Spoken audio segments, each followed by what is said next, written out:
It is September 1, and there's a plane which is heading to LaGuardia. This is sometimes the route they take in, although I've never seen my house from the plane. I have seen Lawrenceville. And this is the Mount Vernon track. You see 8 nice lanes. There's lane 8. And some steeplechase barriers, and there's a steeplechase water jump over there. As you can see, this is not what they call a crowded track. Guys play soccer over there because they're not allowed on the field itself. Let's see. Oh, okay, what did I do? I'm tired. Well, last night, before I went to bed, I pulled out Daniels. I was hoping that the second workout of the week was not going to be too brutal, but it turned out to be 5 times 1200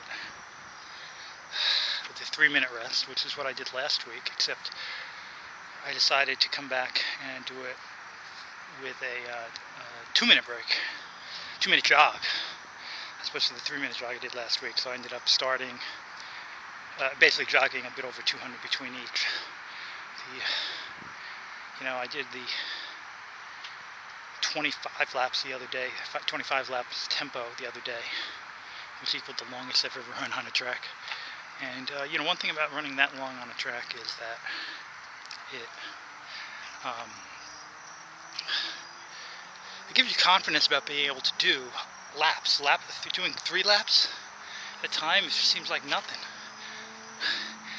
And although when you start that 25 lapper, and it seems so far to the finish, all of a sudden, you get towards the end, it's like, oh, I could do 25 laps. You finish the 25, and it's like, I don't want to do that ever again, but